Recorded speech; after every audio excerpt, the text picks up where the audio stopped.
ચલો સ્વાધ્યાય 1.2 પહેલો દાખલો છે, નીચે આપેલ દરેકનો જવાબ લખો. એ આપ્યું છે 3 ગુણ્યા ઓછા 1, બરાબર. તો અહીંયા ઓછા છે, અહીંયા વત્તા છે, તો આપણે ઓછા બહાર કાઢી લઈએ, બરાબર. તો ઓછા 3 ગુણ્યા 1, તો 3 એકા કેટલા થઈ જાય? 3, બરાબર. 3 એકા 3, તો જવાબ આવશે ઓછા, બરાબર. કૌંસમાં શું રહેશે? 3 રહેશે, બરાબર. જવાબ મળશે ઓછા 3, બરાબર. ઓછા કૌંસની અંદર લઈ જઈએ તો, બરાબર. હવે અહીંયા છે ઓછા 1 ગુણ્યા 225, તો અહીંયા ઓછા બહાર કાઢી લઈએ તો કૌંસની અંદર શું રહેશે? 1 અને 225, કારણ કે અહીંયા ઋણ સંખ્યા છે, ધન સંખ્યા છે, બરાબર.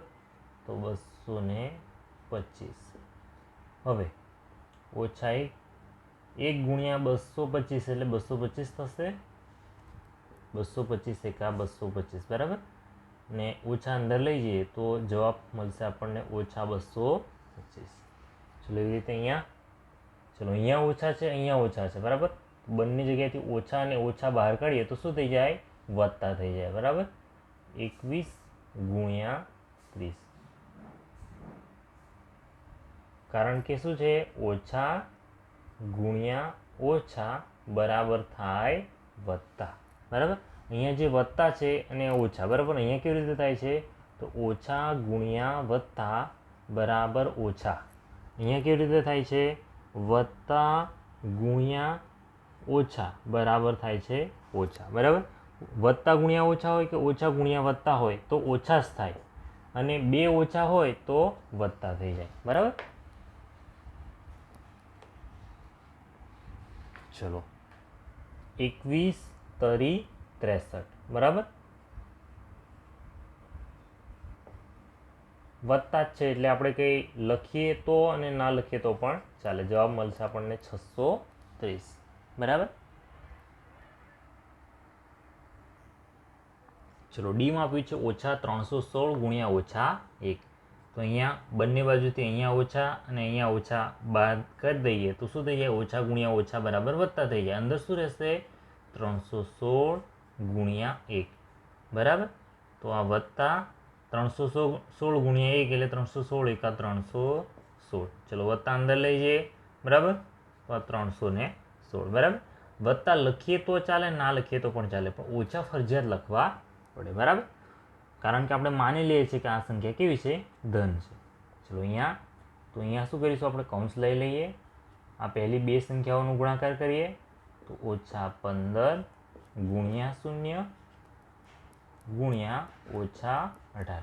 આપણને ખબર છે કે કોઈ પણ સંખ્યા હોય એનો ગુણાકાર જો 0 સાથે કરવામાં આવે તો એ સંખ્યા 0 થઈ જાય, બરાબર. તો આ કૌંસ આખાનું શું થઈ ગયું? 0 થઈ ગયું. 0 ગુણ્યા ઓછા 18. હવે ફરી 0નો ગુણાકાર ઓછા 18ની સાથે કરીએ તો આ પણ 0 થઈ જશે, બરાબર. તો જવાબ મળશે 0.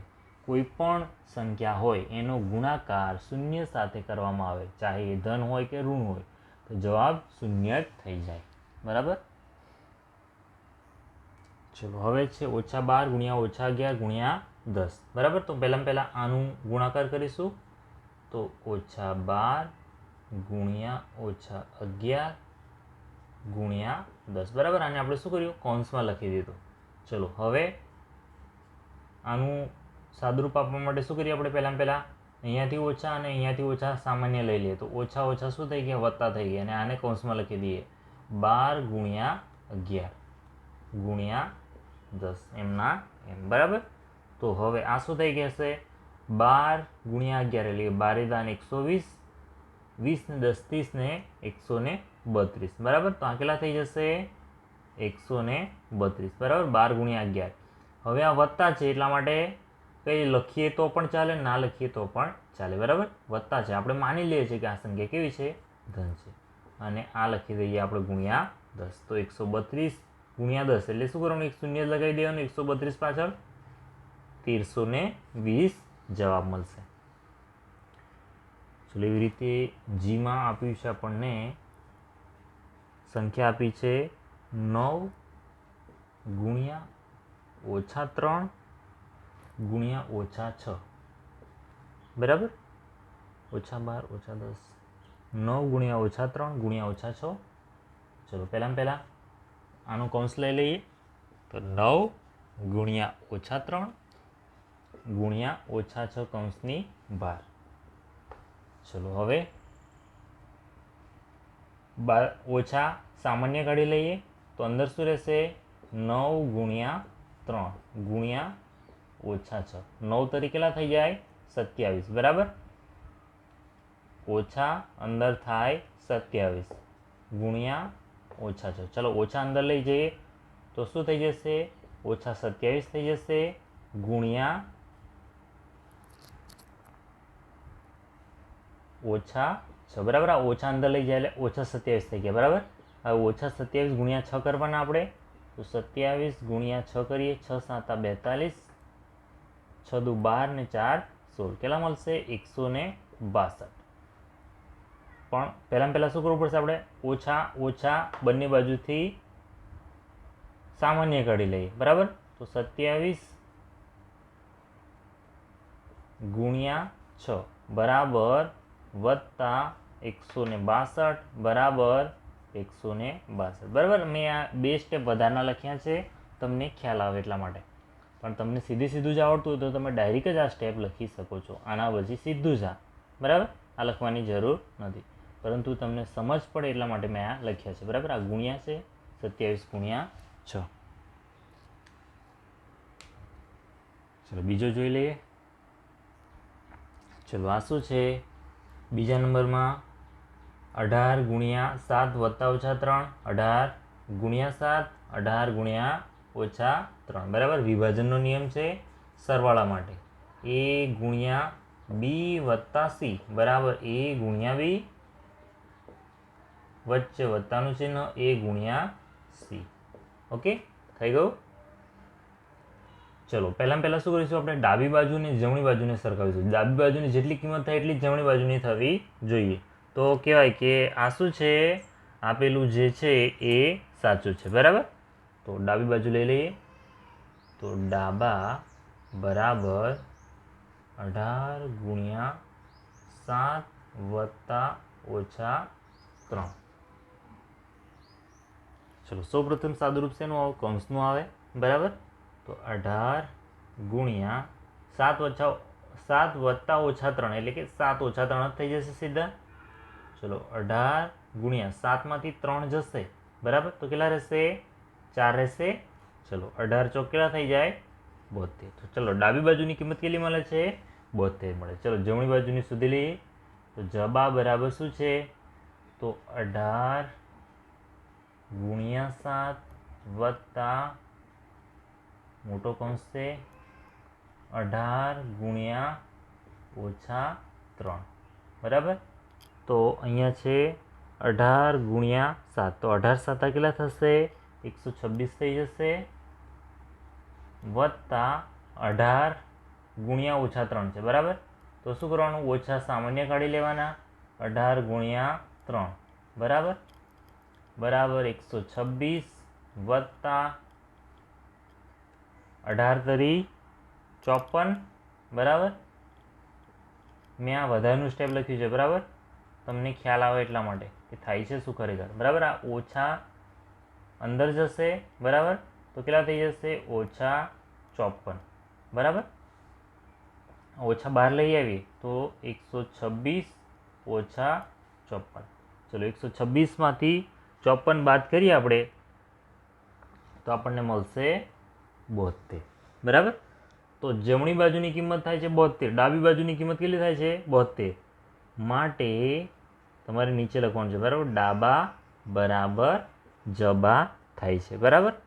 માટે આ કિંમત એટલે કે આપણી આ જે છે 18 ગુણ્યા 7 વત્તા -3 બરાબર 18 ગુણ્યા 7 વત્તા 18 ગુણ્યા -3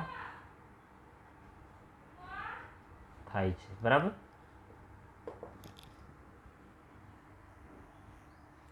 ચલો બીમાં પણ આ જ આપ્યું છે. બરાબર. વિભાજનનો ગુણધર્મ સરવાળા માટે છે. a ગુણ્યા b વત્તા c શું છે? -21 ગુણ્યા -4 વત્તા -6 છે. બરાબર. આ રીતે છે a ગુણ્યા b વત્તા c. તો શું થયું છે? એ ગુણ્યા બી એટલે કે -21 ગુણ્યા -4, વચ્ચે વત્તાનું ચિહ્ન, -21 ગુણ્યા -6 એટલે અહીંયા શું થાય? એ ગુણ્યા બી વત્તા એ ગુણ્યા સી. શું છે? વિભાજનનો ગુણધર્મ. વિભાજનનો ગુણધર્મ છે આ, બરાબર. ચલો, વિભાજનમાં ગુણધર્મ શું થાય? તો ડાબી બાજુની કિંમત, જો બરાબરની આ બાજુ ડાબી બાજુ, બરાબરની પેલી બાજુ જમણી બાજુ, મતલબ કે આ ડાબી બાજુની જે કિંમત થાય એ જ જમણી બાજુની કિંમત થવી જોઈએ, બરાબર. ડાબા બરાબર જબા. ચલો, ડાબી બાજુનું સાદુરૂપ એટલે આનું સાદુરૂપ પહેલાં આપણે આપીશું, પછી આનું આપીશું અને બંનેનો જવાબ સરખો થવો જોઈએ. તો ડાબી બાજુ બરાબર -21 ગુણ્યા મોટા કૌંસમાં -4 વત્તા -6, બરાબર. ચલો, -21 ગુણ્યા, ચલો -4 અને -6 બંને કેવી છે? ઋણ સંખ્યા છે. વચ્ચે વત્તાનું ચિહ્ન, તો બંનેનો સરવાળો થઈ જાય અને જવાબ આવે ઋણ, તો જવાબ આવે -10. ચલો, -10 ગુણ્યા -21, બરાબર. બંને ઓછા ઓછા છે, તો ઓછા બે બહાર નીકળે એટલે શું થઈ જાય? ઓછા વત્તા થઈ જાય. અંદર શું રહે? 21 ગુણ્યા 10. 21 દાન કેટલા થાય? 210. જવાબ આવે 210. વત્તા અંદર લઈએ તો આ ધન સંખ્યા થઈ જશે, બરાબર. જો અહીંયા ઓછા હોય ને આપણે અંદર લઈ જઈએ તો આ ઋણ થઈ જાય, બરાબર. મેં ડાયરેક્ટ સ્ટેપ લખ્યું છે, બરાબર. એક સ્ટેપ તમારે વધારે લખવું હોય તો કેવી રીતે લખાશે? વત્તા 210 બરાબર 210, બરાબર. એક સ્ટેપ તમારે વધારે લખવું હોય તો આવી રીતે લખાશે. ચલો, જમણી બાજુની વાત કરીએ હવે. તો જવાબ બરાબર કેટલા થશે? મોટા કૌંસમાં -21 ગુણ્યા -4 વત્તા -21 ગુણ્યા -6, બરાબર. હવે ઓછા બંનેમાંથી બહાર નીકળશે તો ઓછા શું થઈ જશે? વત્તા થઈ જશે. 21 ગુણ્યા 4 વત્તા ફરી ઓછા બંનેમાંથી બહાર નીકળશે, થઈ જશે 21 ગુણ્યા 6, બરાબર. ઓછા વત્તા 21 ગુણ્યા 6. ચલો, અહીંયા શું થઈ જશે? આ વત્તા 21 ચોક 84 અને અહીંયા વત્તાનું ચિહ્ન છે. 21 સંગ 126, બરાબર. આ વત્તા અંદર જતા રહે, બરાબર. તો આ 84 થઈ જાય અને આ કેટલા? આ વત્તા અંદર, મતલબ કે આ વત્તાનું ચિહ્ન છે અંદર જાય તો વત્તા 126 થઈ જાય, બરાબર. 6 ને 4 10 શૂન્ય વધી આવશે 1, 2 ને 1 3, 3 ને 8 11 વધી આવશે 1, 1 ને 1 2, કેટલા મળ્યા? 210. અહીંયા પણ ડાબી બાજુ 210 છે, જમણી બાજુ પણ 210 છે. માટે આપણે લખવાનું કે ડાબા બરાબર જબા થાય છે, બરાબર. અહીંયા ડાબી બાજુની કિંમત 210 છે, એવી રીતે જમણી બાજુની પણ કિંમત 200 થાય છે. માટે આપણે જે આપી છે સંખ્યા એ સાચી છે, અથવા તો શું કહીએ?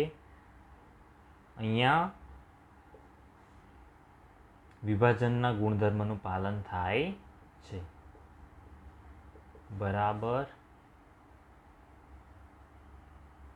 -21 ગુણ્યા -4 વત્તા -21 ગુણ્યા -6, બરાબર. ચલો, ત્રીજો જોઈ લઈએ. ચલો, આપણને કીધું છે કે ત્રીજા દાખલામાં એમાં પહેલી સંખ્યા છે કોઈ પણ પૂર્ણાંક સંખ્યા એ માટે -a ગુણ્યા a બરાબર શું થાય? તો કોઈ પણ પૂર્ણાંક a માટે -1 ગુણ્યા a બરાબર થઈ જાય -a, બરાબર. -1નો ગુણાકાર એની સાથે કરવામાં આવે તો જવાબ થઈ જાય -a. અહીંયા કોઈ પણ પૂર્ણાંક સંખ્યા હોય એની જગ્યાએ જો કોઈ પણ પૂર્ણાંક હોય તો એ બધી જ કેવી થઈ જશે? ઋણ થઈ જશે, બરાબર. એટલે કોઈ પણ સંખ્યા, પૂર્ણાંક સંખ્યા માટે a નો ગુણાકાર -a થઈ જશે, બરાબર. ચલો, હવે બીજા નંબરમાં જોઈ લઈએ. બીજા નંબરમાં શું કહે છે?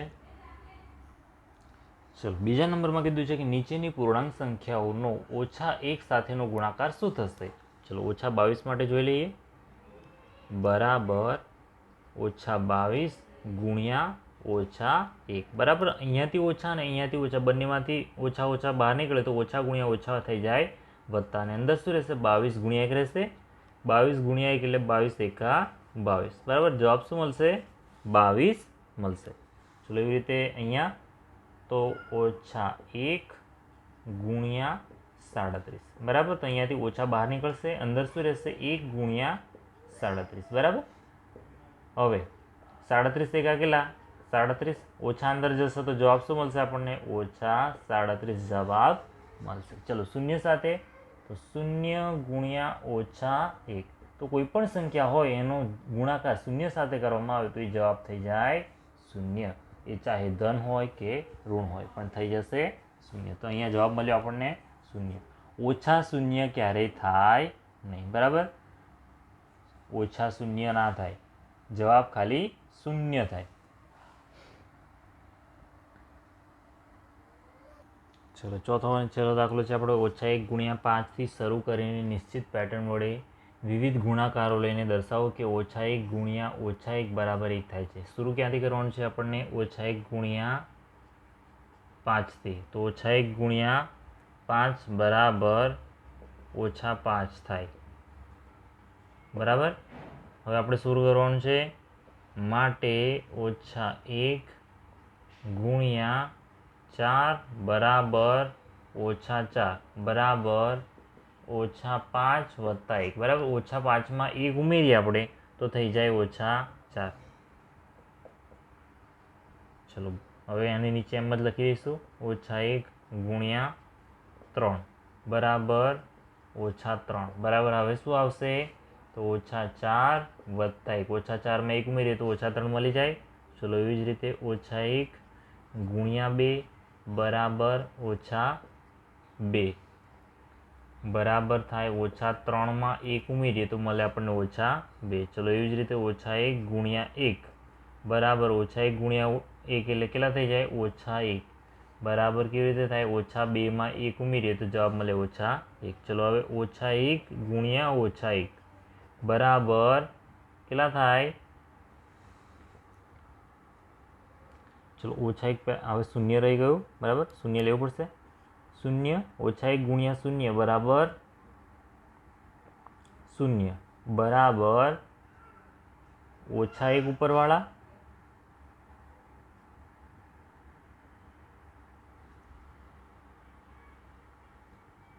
વત્તા 1. ઓકે. -1 અને +1 કરીએ તો આપણને જવાબ મળે 0. ચલો એવી રીતે -1 ગુણ્યા -1 બરાબર. આ ઉપરથી -1 લીધા છે આપણે અને +1 કર્યું છે બરાબર, એટલે આપણને 0 મળ્યો છે. ચલો એવી રીતે -1 ગુણ્યા -1 બરાબર તો 1. કેવી રીતે થયો? આ ઉપરવાળો લીધો, અહીંયા શું લીધું? આ ઉપરનું લીધું 0 વત્તા 1 બરાબર. આ પ્રમાણેની પેટર્ન લીધી છે આપણે બરાબર. અહીંયા -1 તો અહીંયા -1, અહીંયા -2 -2 -3 -3 -4 -4. ઓકે. તો આપણી પેટર્ન મળી ગઈ આપણને. -1 ગુણ્યા -1 બરાબર 1 બરાબર 0 વત્તા 1.